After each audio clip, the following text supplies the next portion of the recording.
Egipto, una tierra de dioses y faraones, de templos colosales y batallas legendarias. Pero entre todos los gobernantes que dejaron su huella en la historia, hubo uno que desafió al tiempo mismo. Un hombre que construyó imperios, libró guerras y dejó su nombre grabado en la eternidad. Su reinado fue tan largo que muchos de sus súbditos nacieron y murieron creyendo que era un dios viviente. Su nombre era Ramsés II, pero la historia lo recordará como Ramsés el Grande. ¿Quién fue realmente este faraón? ¿Cómo logró gobernar Egipto por más de 6 décadas y expandir su dominio hasta convertirse en una leyenda? Hoy, en Crónicas del Antiguo Mundo, viajaremos 3000 años atrás para descubrir la historia de Ramsés II, el faraón inmortal. Ramsés nació alrededor del año 1303 a.C., en el corazón del poderoso Egipto, cuando la dinastía decimonovena gobernaba con esplendor. Su padre, el faraón Seti I, no solo le dejó un imperio, sino también una lección invaluable. Ser un gobernante no solo es una cuestión de linaje, sino de determinación, astucia y poder. Seti I era un faraón formidable, un guerrero, un diplomático y un constructor incansable. Cuando ascendió al trono, Egipto se tambaleaba, debilitado tras el reinado caótico de los últimos faraones de la dinastía 18. Pero Seti no era un hombre que aceptara la derrota. Desde el momento en que empuñó la corona, su misión fue restaurar la gloria de Egipto. Con mano firme y una mente estratégica, Seti I lideró campañas militares contra los hititas en el norte, los libios en el oeste y los nómadas cananeos en el este.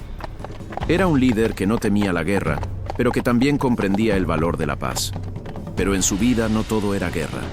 En los pasillos dorados del Palacio Real había una mujer que compartía su destino.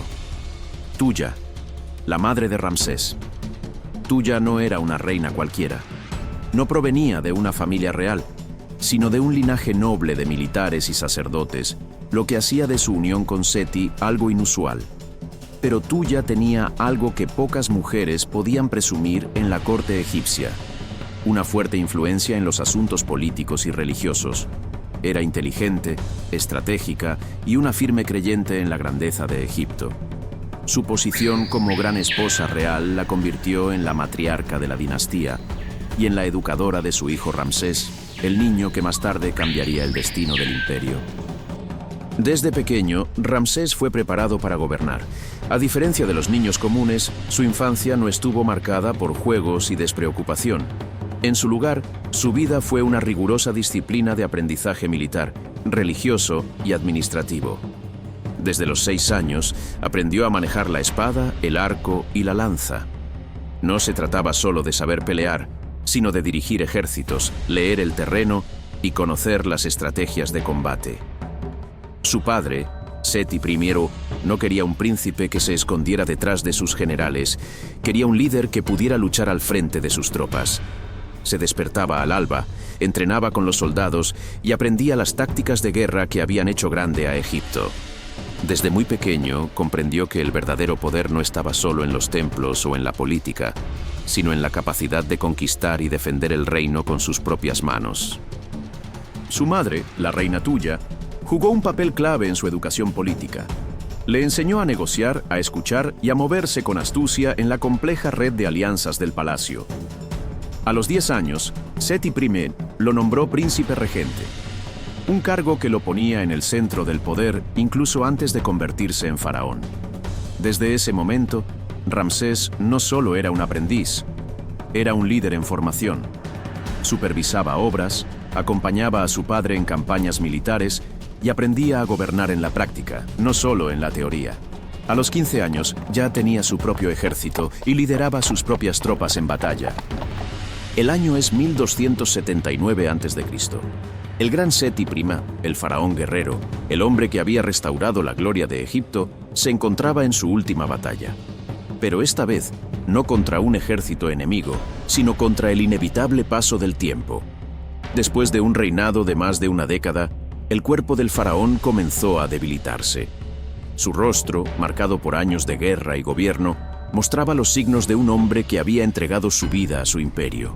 Aunque los registros oficiales no detallan exactamente la causa de su muerte, los estudios de su momia revelan que murió relativamente joven, probablemente en sus 40 o 50 años. En su lecho de muerte, su hijo Ramsés estaba a su lado. Ya no era un niño, ni un simple príncipe. Era un líder en formación, el heredero de la corona. Se dice que Seti I miró a su hijo y le dejó una última enseñanza. Egipto no se gobierna solo con la fuerza, sino con la mente y el corazón. Fue en ese momento cuando Ramsés comprendió su destino. No solo debía ser un guerrero como su padre, debía ser más que eso. Con la muerte de Seti I, la nación entera entra en luto. Pero Egipto no puede permitirse la debilidad. Un imperio de tal magnitud no sobrevive sin un líder, sin alguien que mantenga el orden, la estabilidad y la grandeza que tanto costó construir. Las miradas se dirigen a un hombre joven pero preparado. Un príncipe que, desde la infancia, había sido forjado en la guerra, la religión y la diplomacia. Un líder cuya sangre ya contenía la ambición de un dios. Con apenas 25 años, Ramsés toma el control de uno de los imperios más poderosos de la Tierra. Sus enemigos lo observan con desconfianza. Sus aliados esperan que demuestre su fuerza. Y él ya ha tomado una decisión. No será un faraón más, será el más grande de todos. El joven faraón no tardó en demostrar su talento militar. Egipto estaba rodeado de enemigos, y Ramsés no estaba dispuesto a perder su imperio. Su mayor desafío llegó con los hititas, una civilización poderosa que dominaba el actual territorio de Turquía y Siria. Durante años, egipcios e hititas se disputaron el control de la estratégica ciudad de Kadesh. Pero estos guerreros no eran simples rivales. Eran un imperio poderoso, una fuerza imparable que dominaba Anatolia y extendía su influencia hasta el Levante. Durante décadas, habían sido una espina clavada en el orgullo egipcio, arrebatando territorios en Siria y amenazando las fronteras del Nilo. Para Ramsés, los hititas no eran solo un problema político. Eran una deuda pendiente, una afrenta que debía ser corregida. En el corazón de la disputa estaba Kadesh, una ciudad estratégica ubicada en lo que hoy es Siria. Quien controlara Kadesh, controlaría las rutas comerciales más importantes de la región. Los egipcios la habían perdido ante los hititas en el pasado, pero Ramsés II no estaba dispuesto a aceptar esa humillación. Si Egipto iba a ser el imperio más grande de su tiempo, debía recuperar Kadesh y demostrar que ningún enemigo podía desafiarlo. Con el espíritu de sus ancestros y la determinación de un dios en la tierra, Ramsés II reunió uno de los ejércitos más grandes jamás vistos en Egipto. 20.000 soldados, 2.000 carros de guerra, divididos en 4 grandes divisiones: Amón, Ra, Ta y Sed. Era la fuerza definitiva de Egipto, y marchaba directo al norte, hacia la batalla que definiría el destino de 2 imperios. Cuando Ramsés y su ejército llegaron a los alrededores de Kadesh, los hititas ya lo estaban esperando. Pero el faraón no lo sabía. Los espías hititas enviaron falsos desertores al campamento egipcio, quienes aseguraron que el ejército enemigo estaba lejos, todavía en el norte. Ramsés creyó haber llegado primero y cometió el peor error posible.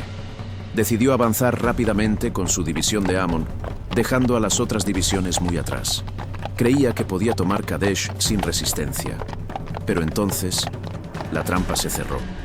Desde las murallas de Kadesh, 6.000 soldados hititas y 2.500 carros de guerra salieron de la nada, atacando a los egipcios con una brutalidad implacable. Los carros hititas eran rápidos, diseñados para embestir y aplastar con su peso. Ramsés y su guardia personal quedaron completamente rodeados. Era el fin. Los hititas habían conseguido lo impensable. Ramsés II, el faraón de Egipto, estaba atrapado. Su ejército estaba lejos, disperso, sin posibilidad de reagruparse a tiempo. Los carros hititas avanzaban con una furia imparable, aplastando todo a su paso. El suelo temblaba bajo sus ruedas, mientras el sonido de los gritos y el choque del metal se mezclaban en una sinfonía de destrucción. Para cualquier otro líder, este habría sido el momento de rendir las armas y aceptar la derrota. Pero Ramsés no era un líder común. él era un dios en la tierra. En lugar de huir, tomó las riendas de su carro dorado, empuñó su arco y cargó contra los hititas, solo. Con un coraje sobrehumano, Ramsés y su guardia real irrumpieron en las filas enemigas, atravesando la tormenta de lanzas y flechas. 6 veces cargó contra los hititas. 6 veces los hizo retroceder. El relato de la batalla, grabado en los muros del Ramesseum, describe al faraón como un león furioso, desatado en el campo de batalla, enfrentando él solo a miles de enemigos. Pero su suerte no era infinita. Estaba resistiendo. Sí, pero no por mucho tiempo. Y entonces, cuando todo parecía perdido, ocurrió un milagro. Desde el horizonte, la división de Ta, una de las fuerzas egipcias que aún no había entrado en combate, apareció marchando a toda velocidad. La entrada de estos refuerzos fue devastadora para los hititas. Lo que había sido una masacre egipcia se convirtió en un contraataque feroz. Muwatalli II, sorprendido por la resistencia de Ramsés y la llegada de los refuerzos, dio la orden de retirada. Sus tropas comenzaron a desorganizarse. Los carros hititas chocaban entre sí tratando de escapar del campo de batalla. Egipto no había ganado Kadesh, pero tampoco la había perdido. El resultado de la batalla fue indeciso, pero para Ramsés fue una victoria personal. Él, un solo hombre contra miles, había resistido el ataque de un ejército entero y había logrado reorganizar a sus tropas. Volvió a Egipto como un héroe y se aseguró de que todo el reino lo supiera. Ordenó que la historia de su hazaña se grabara en templos y obeliscos, desde Karnak hasta Abu Simbel. Quería que el mundo recordara su valentía por la eternidad. Pero la guerra con los hititas no podía durar para siempre. 16 años después de la batalla de Kadesh, Ramsés II y el rey hitita Hattusili III firmaron el primer tratado de paz de la historia documentada. En él, ambos imperios acordaron dejar sus diferencias atrás y unir fuerzas contra enemigos comunes. Así, el faraón que desafió la muerte en Kadesh también se convirtió en el faraón que trajo la paz. Ramsés II no solo fue un guerrero, sino también un arquitecto del tiempo. Bajo su reinado, Egipto vivió una edad de oro. Se construyeron más templos, estatuas y monumentos que en cualquier otro período. Yo soy el gran Ramsés. Mis obras hablarán por mí a través de los siglos. Estas palabras no son un mito, son una promesa. Porque si algo dejó Ramsés II, fue su nombre inmortalizado en piedra, en cada rincón de Egipto. Si existe una obra que encapsula la grandeza de Ramsés, es Abu Simbel. Tallado directamente en una montaña de roca, en el desierto nubio, este templo no fue diseñado solo para la adoración, sino para imponer respeto. 4 estatuas colosales de Ramsés II, de casi 21 metros de altura, custodian la entrada. Cada una con su inconfundible corona y la mirada imponente de un dios viviente. Pero lo más sorprendente de Abu Simbel no es su tamaño, sino su precisión. 2 veces al año, el 21 de febrero y el 21 de octubre, los primeros rayos del sol atraviesan el templo y iluminan la estatua de Ramsés en el santuario interior. Pero no tocan a la estatua de Ptah, el dios de la oscuridad. ¿Casualidad? No. Esto es ingeniería egipcia en su máxima expresión. Este templo no solo glorificaba a Ramsés como un dios, sino que también servía como una advertencia a los nubios. Egipto está aquí y su poder es eterno. Ramsés no solo pensó en la gloria de su vida, también planeó su inmortalidad. El Ramesseum, su templo funerario en Tebas, fue diseñado para ser su morada eterna, un santuario dedicado a su grandeza. Aquí se encontraba la estatua más gigantesca de Ramsés II jamás construida, un coloso de 17 metros de altura y más de 1000 toneladas de peso. Sus muros narraban la batalla de Kadesh, asegurando que su victoria quedara grabada por siempre. Salas llenas de columnas, inscripciones y templos menores completaban el complejo. Hoy, gran parte del Ramesseum yace en ruinas, pero su legado sigue en pie, porque no importa cuánto tiempo pase, la historia de Ramsés II aún se puede leer en sus piedras. Si Egipto tenía un corazón espiritual, este latía en Karnak y Luxor. Pero lo que hoy conocemos de estos templos no se debe solo a los faraones que los iniciaron, sino a Ramsés II, quien los expandió y embelleció como nadie antes. En Karnak, levantó la gran sala hipóstila, un bosque de columnas gigantescas con jeroglíficos en cada rincón. Construyó obeliscos, estatuas y relieves con su nombre en las paredes de los templos. En Luxor, erigió la famosa estatua de sí mismo junto a los colosos guardianes del templo. Expandió la gran avenida de Esfinges, que servía como un camino sagrado para las procesiones religiosas. Para los sacerdotes, estos templos eran el hogar de los dioses. Para Ramsés, eran la prueba de que él mismo era un dios entre los hombres. Pero Ramsés II no solo fue un gran guerrero y constructor, sino también un estratega político sin igual. Su reinado no solo dejó huellas en los campos de batalla o en los templos, sino en el mismo corazón del poder egipcio. Porque Ramsés tomó una decisión que pocos se habrían atrevido a tomar: alejarse de Tebas, la gran capital religiosa, y trasladar su gobierno al norte. ¿Pero por qué? ¿Qué motivó al faraón más poderoso de Egipto a abandonar la ciudad donde los dioses y los sacerdotes ejercían su autoridad absoluta? Al principio, Ramsés II no se distanció completamente de Tebas. Su primera acción fue trasladar la corte a Menfis, la antigua capital del reino en el Bajo Egipto. Menfis era el centro administrativo y militar del país. Desde ahí, podía gobernar con mayor eficiencia, estando cerca de las rutas comerciales y de las fuerzas militares que protegían el delta del Nilo. Pero Menfis solo fue un paso intermedio. El movimiento final de Ramsés fue mucho más audaz. Decidió crear una nueva capital desde cero, una ciudad que reflejara su grandeza y su ambición. Así nació Pi-Ramsés, la Casa de Ramsés. Ubicada en la región del Delta Oriental, Pi-Ramsés no era solo una capital, sino una fortaleza. Era un centro militar y estratégico, desde donde el faraón podía reaccionar rápidamente ante cualquier amenaza en el levante mediterráneo. Se convirtió en un nodo de comercio, conectado con Asia y el Mediterráneo. Era moderna y grandiosa, con palacios, templos y jardines diseñados para superar la gloria de Tebas. Pero Pi-Ramsés era más que logística o defensa.